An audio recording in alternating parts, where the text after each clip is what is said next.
All right, so this one, number 12 from the practice final, was very generic in that I didn't tell you really what base it was. I just said predict all the possible elimination products.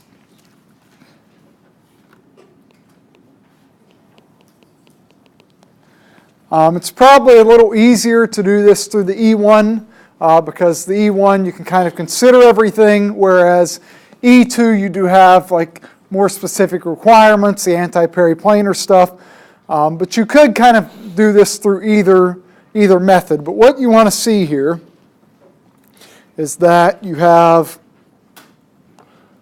your leaving group, right? That's on the alpha carbon. Right? And then you need to find all of the beta carbons. Okay, we have 3 beta carbons. And all of those have beta hydrogen, so they can potentially eliminate.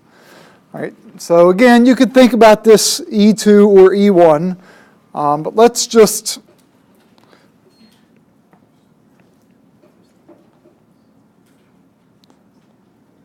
lose this leaving group and draw the carbocation and work from it.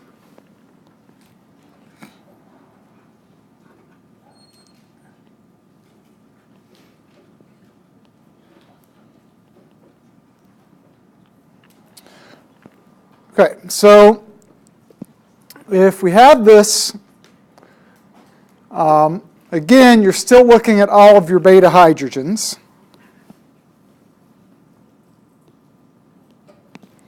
And think about eliminating from each of these.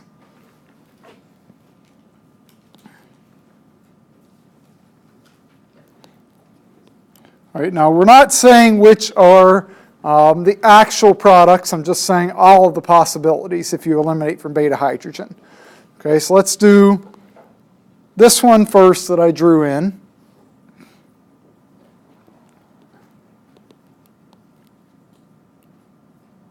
And if you eliminate from a base, that'll give an elimination product.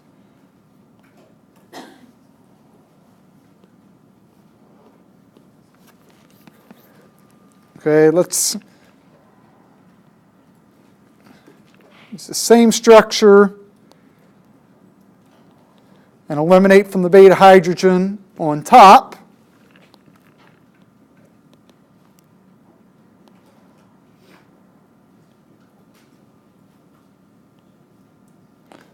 Okay, if you eliminate there, you get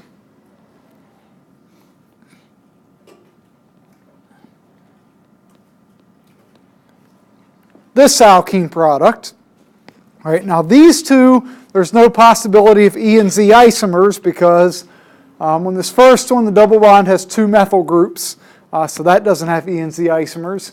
On this one to the right, on the terminus of the double bond, there's 2 hydrogens, so again, you can swap the 2 groups, but you don't get a stereoisomer. All right, but let's consider this last beta carbon, and we'll give it just a little more thought.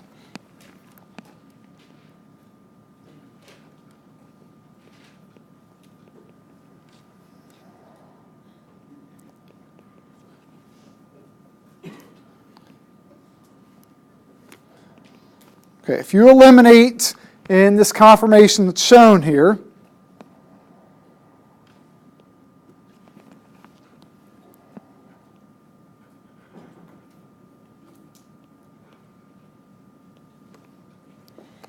you get this product. This is the Z double bond isomer. Okay, now for E1, you do have the potential of both E and Z isomers as possibly being formed because you don't have the anti-periplanar requirement. So kind of the way to think about the other product is, you have free rotation around this single bond. So just think about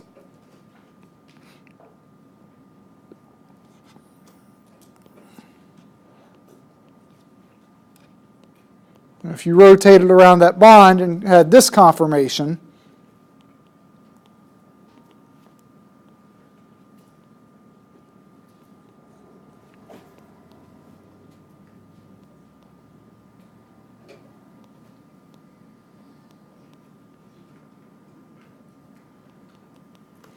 you get the E double bond isomer. Okay, so these are, 4 potential elimination products from this starting material. Okay, now, are we going to get all 4 of these in reality? Probably not, and it's dependent upon the base. So if you just wanted to get this product with the least substituted double bond, that's the Hofmann product. What you would want to use is a bulky base like sodium or potassium tert-butoxide. That'll do the Hofmann elimination. That would be an E2 elimination if you did that, though, and you could get that product. Right. If you used a small base, just something like sodium hydroxide or sodium ethoxide, you would get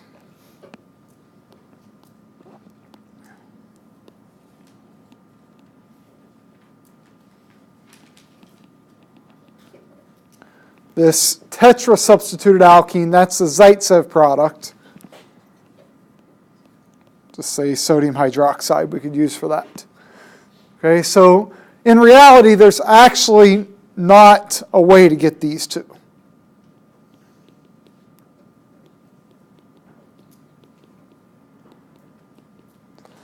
Okay, but the goal is just to think about potential elimination from all of the beta hydrogen.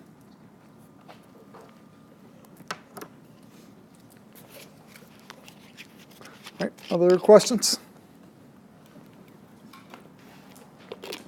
On the review, or well, not on the review, but on the new material practice, number 11A, could you explain why the strong nucleophile still gives an SN2 reaction?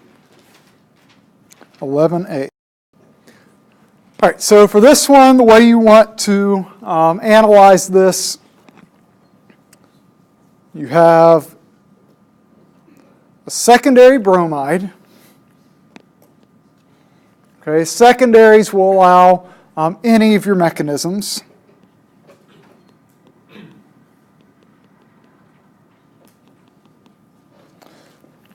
Okay, then we look at sodium cyanide. Okay, that's a strong nucleophile. It's not really a great base. So that could be where you're getting a little confused there. And I'll talk about those in a second. And then the solvent DMF is polar A product. That favors SN2 and E2 reactions. All right, so the strong nucleophile, sodium cyanide,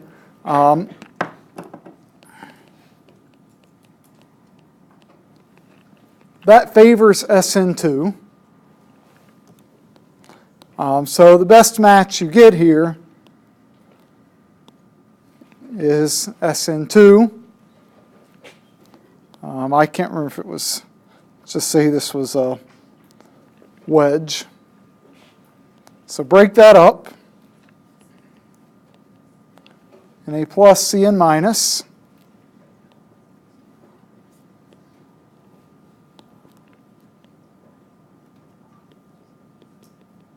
You do the SN2 reaction.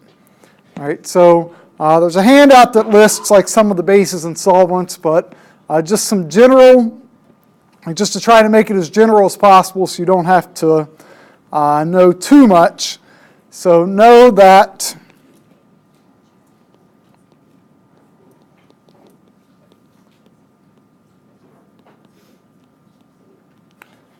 okay, if they're neutral nucleophiles or bases, so if they're neutral,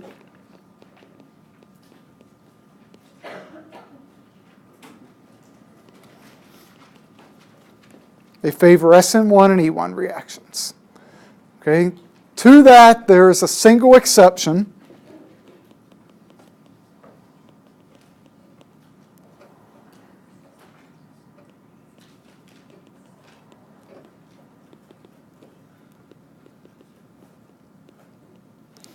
Okay, sulfur experimentally has been found to be a strong nucleophile.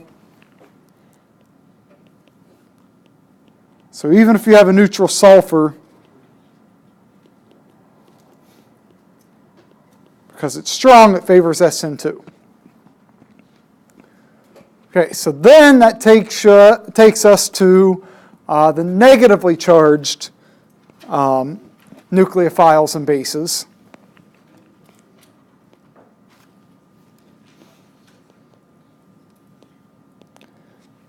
If you have O minus or N minus,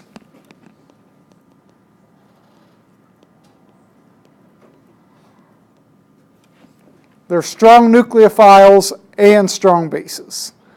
All right, so nucleophiles that's strong, that will lead you to SN2, bases that are strong, E2. Okay, so those are the ones where you get to like both.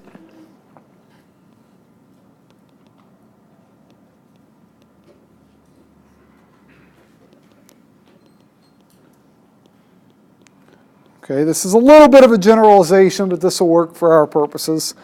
Other negative nucleophiles. So if it's negative, but it's not an oxygen or a nitrogen, just consider those as strong nucleophiles, not strong bases. So that would be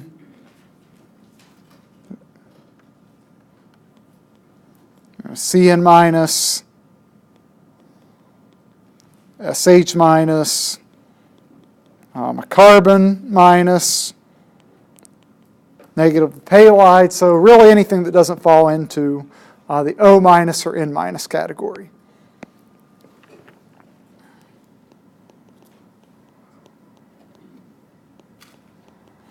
And then the only species that is just a strong base that we're worried about is the tert butoxide. Okay, so if you can kind of remember these general features, that'll help you, understand what's what with your nucleophiles and bases.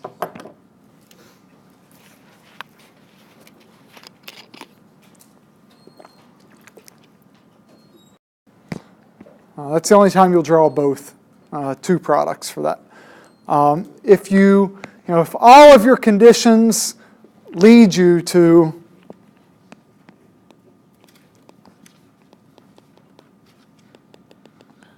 an SN2-E2 tie. Experimentally, it's been found that depending on the substrate, one mechanism will be favored over the other.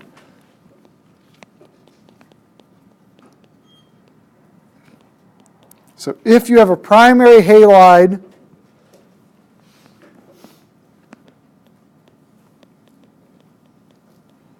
SN2 is favored.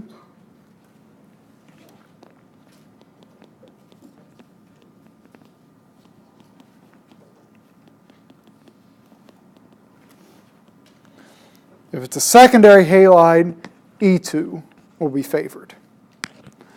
Okay, and the reasoning behind that is, secondary, there's more substitution. So if you do an elimination with the secondary, you get a more substituted double bond. Versus elimination of the primary halide will just give a mono-substituted double bond, which isn't as energetically favorable. So that's kind of how you can break that tie there.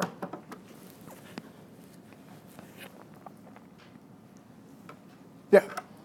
On the last day of notes, on the last problem, I had a question on that one. I don't know. Yeah, I think so. Something like this. So what I want to show you is the most common mistake that will kind of screw you on doing this mechanism if you're not careful. All right, so you have your initiation.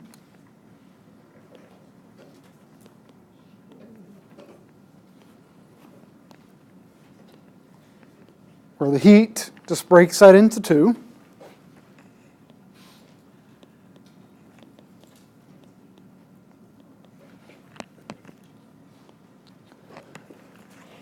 Okay, then you have your propagation.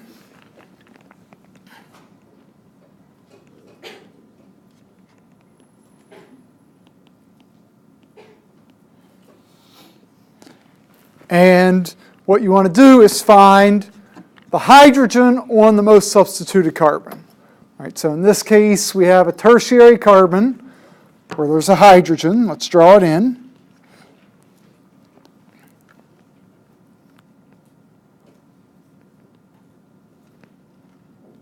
So you abstract that hydrogen atom.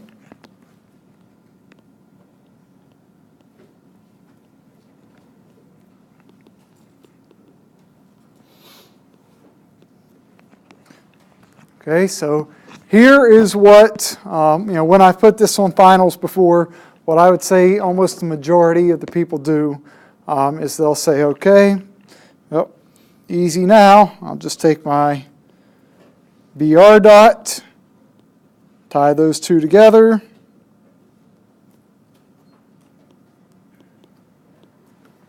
And I'm done. Okay, so if you do that, you'll lose probably half the points on the mechanism, right? Because you've forgotten about a bunch of stuff. Right? That's a termination step. That is not a propagation step. Okay, so what you actually do,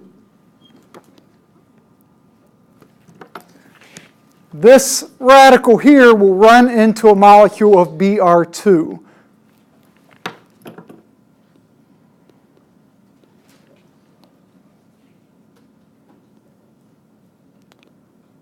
And it takes the bromine, or the bromine atom, from Br2.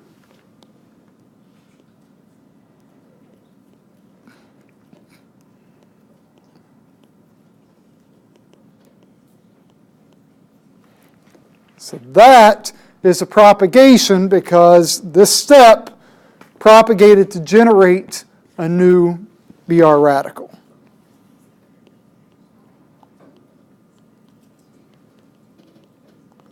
And then this can come back up here and carry through another cycle.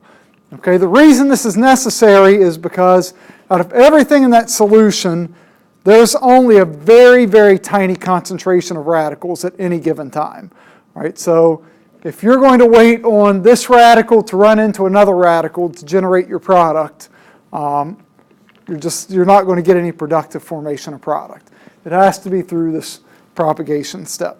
Right. Then, for a termination step, okay, there's various possibilities.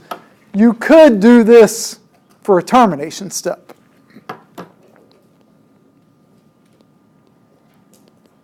If you wanted to do a termination, you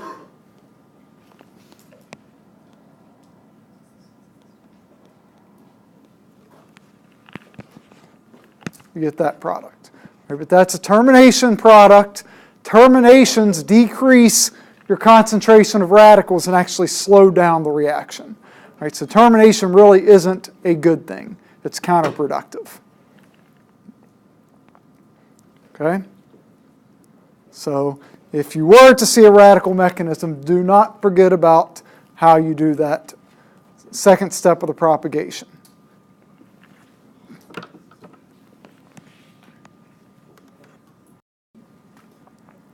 All right, so it's on this carbon. It has a neighbor here and a neighbor here with hydrogen. Because it's running through that alkene, it splits with each separately. Okay, so treat this like almost a splitting blindly to each set. So this proton on the left, all right, pretend this carbon doesn't exist for right now. And just think about it coupling with that. All right, if that was the only thing there, you would say, okay, I have one proton, 1 plus 1 is 2. That would give me a doublet. Okay, well then, if you look now, forget about that one, all right, and think about its other neighbor as an individual. All right, on this neighbor, it couples with those hydrogens. All right, so you have 3 there. 3 plus 1 is 4. That's a quartet. So the splitting for that hydrogen is just a doublet of quartets.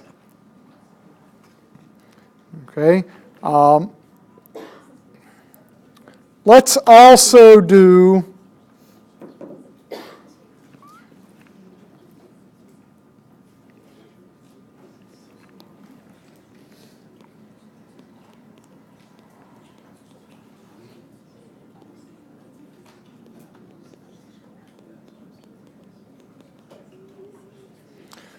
these two.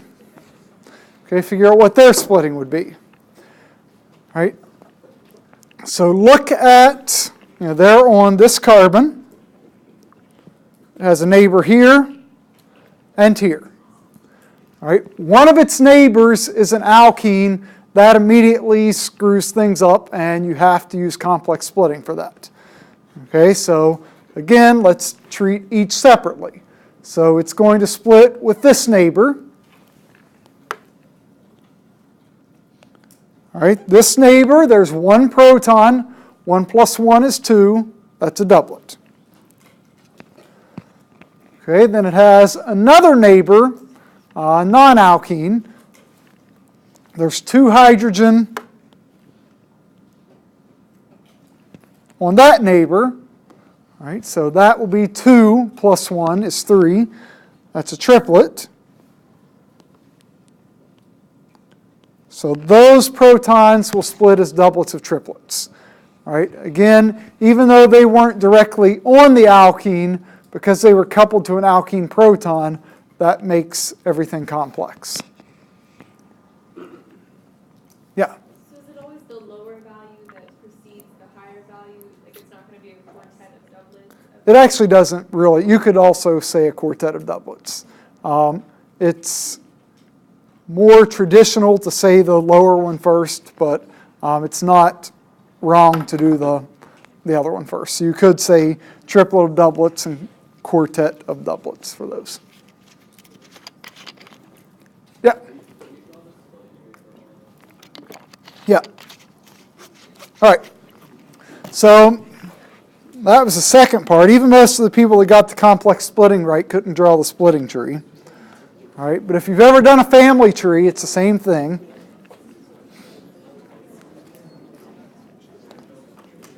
So let's do this doublet of quartets.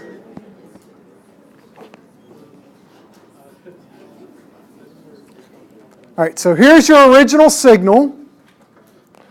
All right, so let's say this signal is somebody that has 2 kids. All right, that's your doublet. So he has 2 kids, splits into 2. Okay, now let's say each of these 2 kids have 4 kids. That's the quartet.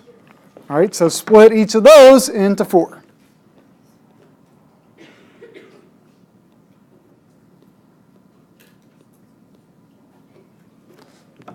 All right, so when it's all said and done, the grandpa has 8 grandchildren. So it's, it's really that simple, just splitting them evenly down through the tree. The doublet of triplets.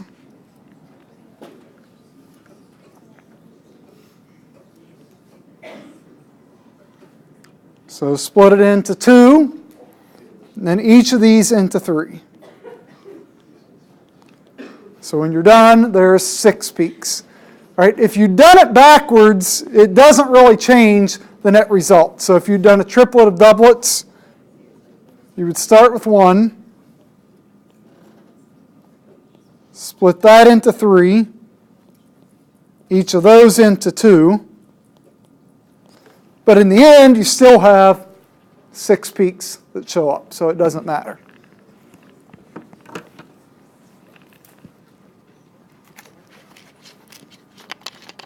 Did you have a question? Oh, yeah. Yeah.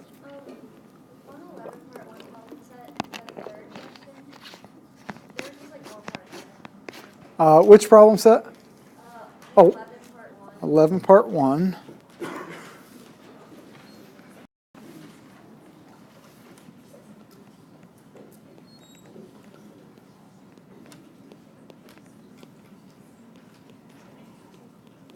If you were doing this SN1 reaction and you lose the bromide,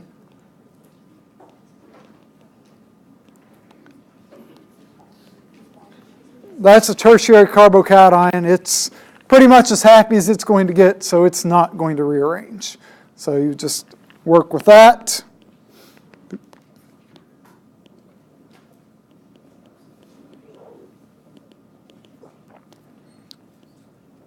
All add in your methanol, at least for the SN1 product.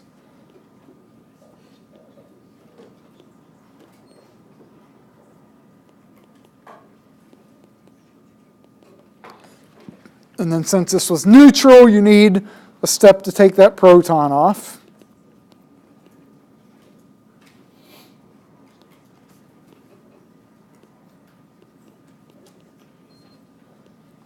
To get that, right? But if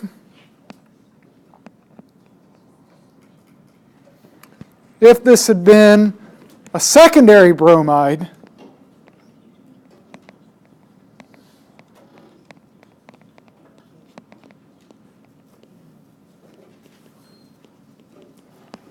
okay, when you do that, you lose the bromine. You get the carbocation, which is secondary.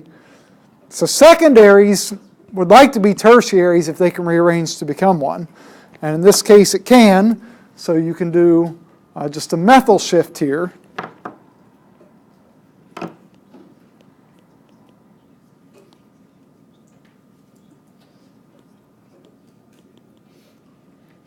To get now a tertiary carbocation. And then when the HOCH3 adds to that, you get a slightly different product.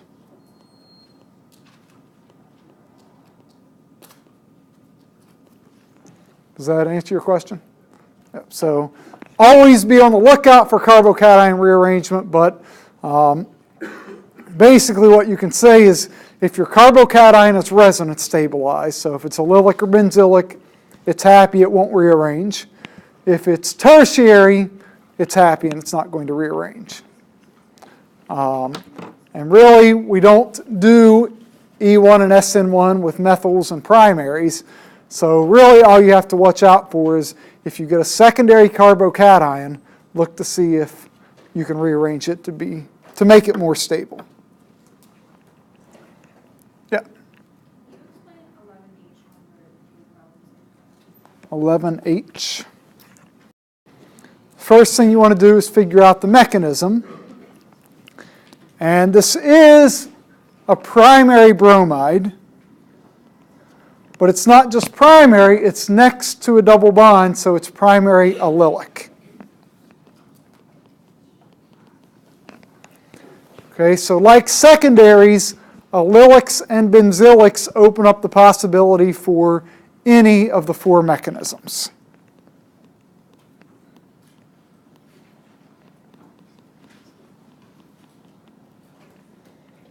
All right, so we have that. Water it's neutral, so it's one of our weak nucleophiles and bases.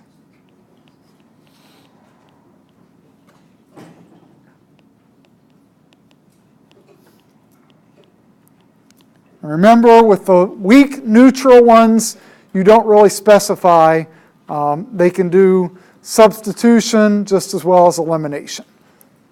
But since they're weak, they can't do SN2 and E2, they'll just do SN1 and E1. Okay, so that's all the information you're given. So the things we have that match here, SN1 and E1. All right. When you get something that leads to those two mechanisms, you actually do both.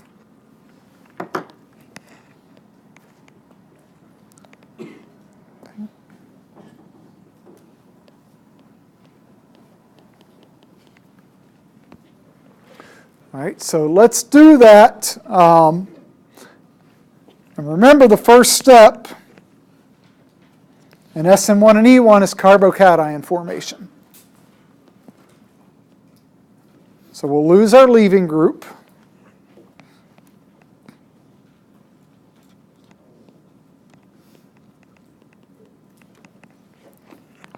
And get a carbocation. Now, these allylic carbocations you have to be a little bit careful with, just like the allylic radicals. and draw both resonance structures.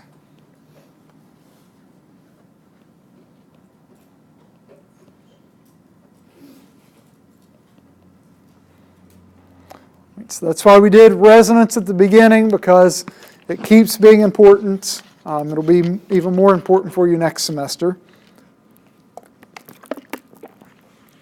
Right, so we get to these.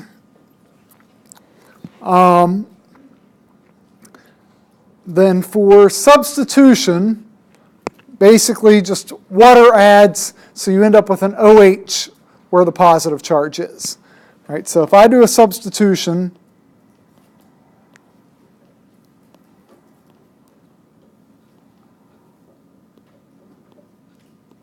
I can get this product from that resonance structure.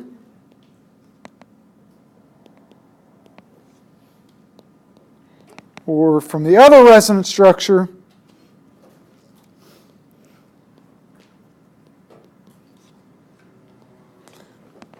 get this product. All right, now between those two products, like you do with NBS and the allylic radicals, you can make the same product analysis here. Okay, so compare these two to think about which one's better. All right, this one has a double bond that's just attached to one carbon that's mono-substituted. All right, but we know that this one is a di-substituted double bond, which is more stable. All right, if it's more stable, it's going to be favored.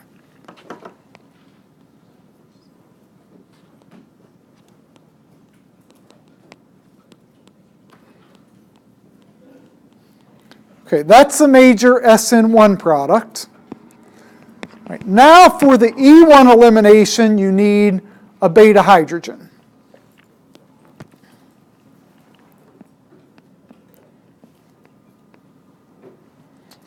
All right, the carbocations are alpha carbon.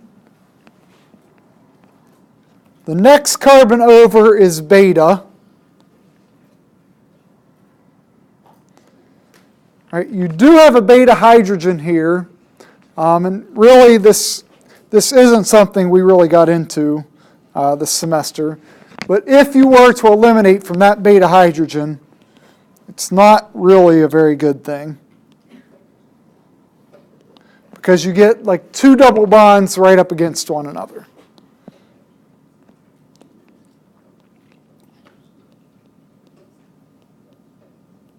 Which, relatively speaking, isn't that great. Okay? But you can do the same thing with the other resonance structure, which works a little better. If you look at this beta carbon on the left,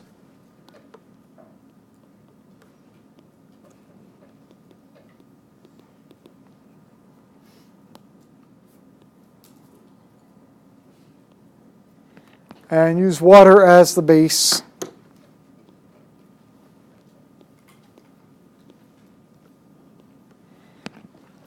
You get this product. One of the first things you're going to learn next semester in Organic 2 is that these two double bonds, one right after the other, it's a conjugated system, which is very, very stable.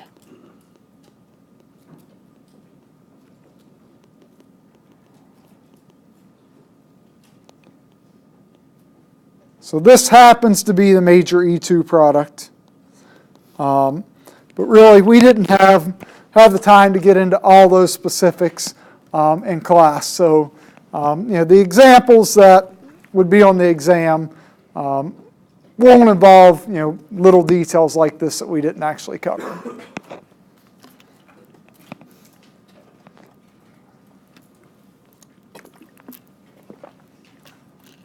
Yeah. Just look at them, and first thing, check and see if you can find any type of plane of symmetry within them. Right, so this first one, you have an ethyl on one side, a propyl on the other, so that makes each side distinct. You have a CH3, that'll give a proton signal. A CH2, that'll give a signal.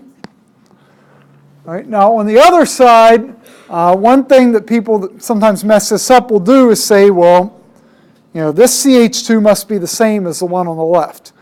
All right, but the fact that this side is a 3-carbon chain versus a 2-carbon chain on the other side, that's enough to make that distinct. All right, so this CH2 is the next type, another CH2, and the CH3. So this one would have 5 proton NMR signals.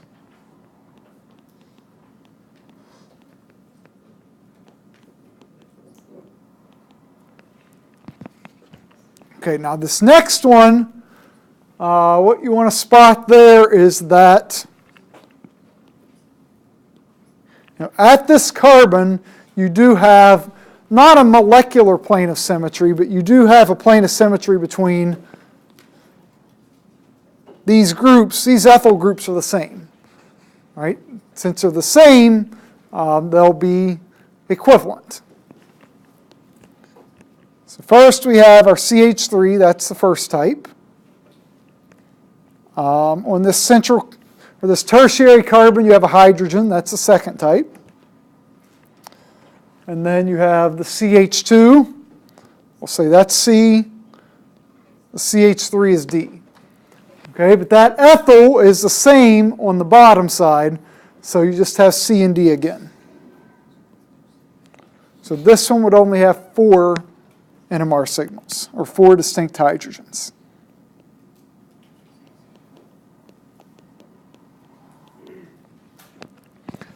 All right, and then the last example, it's kind of similar in that these ethyl groups are equivalent. They're both on the nitrogen, you can't distinguish the two. So the CH3 and CH2 are distinct, but they're the same as the ones on the left. Or the ones on the right are the same as the ones on the left. Right, then you get down to this isopropyl group. That is different than these ethyl groups. Right, so you have hydrogen type C here, but at this carbon, those methyls are equivalent coming off of it. So D and D. This has 4 types.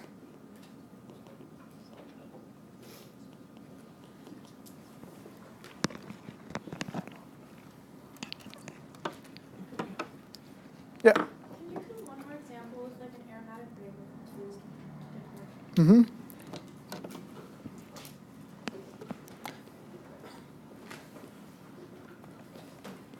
Do you want anything specific? No, just 2. All right, so let's say you have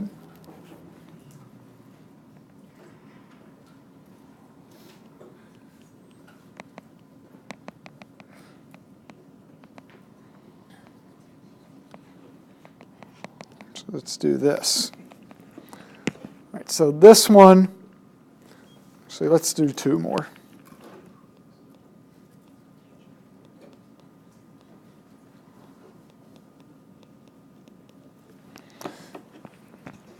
All right, this one here,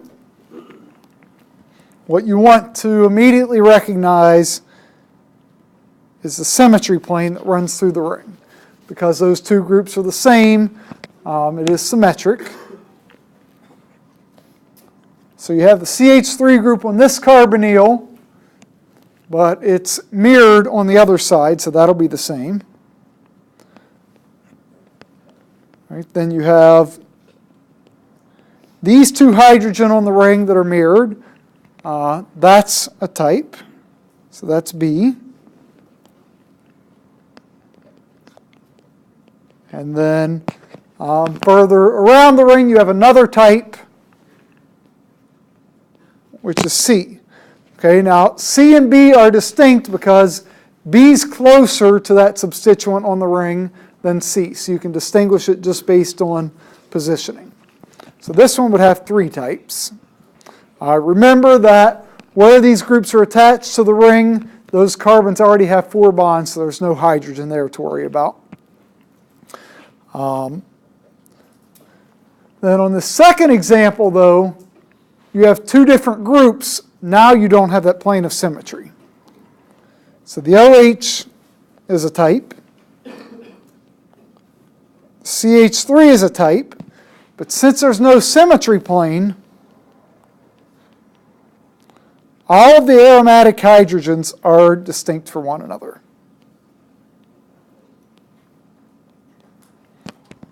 Okay, at least technically speaking.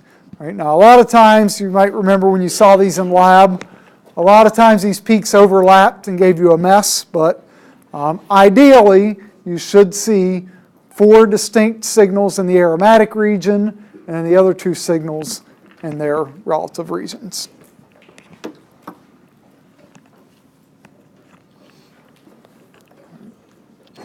Any other questions? Yeah. Wait, can you do one with the chiral center though? Because doesn't it like make the CH2s each one distinct? Uh-huh. I'm wondering. Yeah, so chiral centers will screw things up.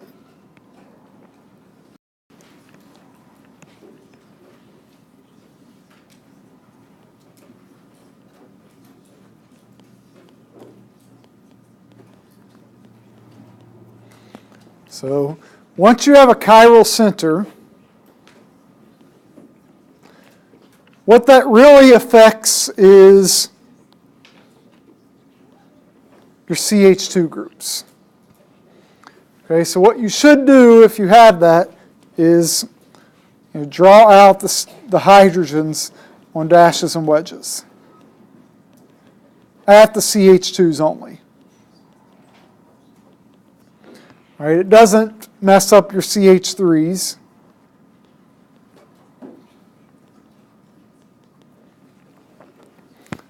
Okay, so for your distinct types, the CH3 is a type. This hydrogen, the chiral center, is a type. The OH is a type.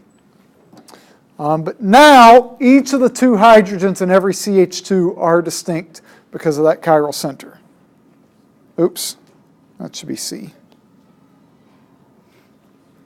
So we have D and E, F and G, H, I, and then this CH3 would be J. Is that 10, I think? Yeah, so this, theoretically should give 10 signals.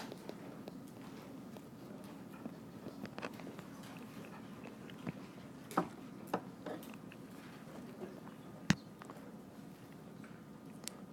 right, any other questions? Yeah? Do we have to worry about coupling for that? Or No, don't worry about coupling for that.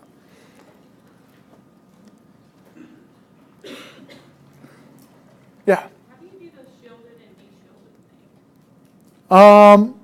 So just remember, like on a spectrum,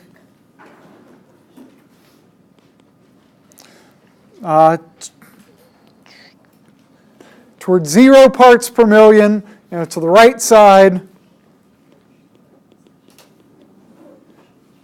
that's shielded and upfield.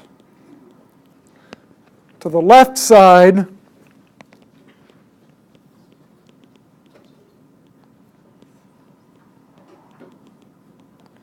is de-shielded and downfield. Okay, so if you were to get like this molecule up here, you could easily pick out this carboxylic acid proton would show up at about 11. So that's way down to the left side. That would be the most downfield and de-shielded proton.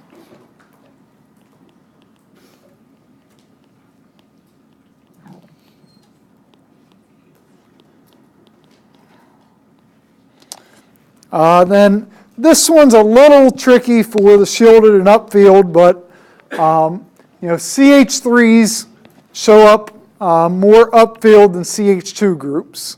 So that narrows us down to these 2 CH3s. This one is a little bit closer to the electron withdrawing carbonyl, So I would say this CH3 would actually be the most upfield and shielded group.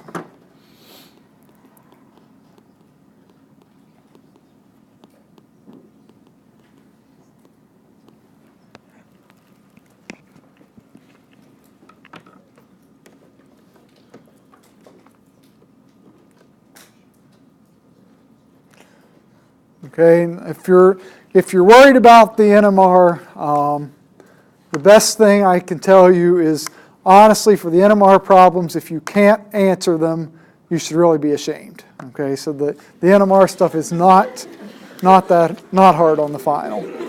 Okay.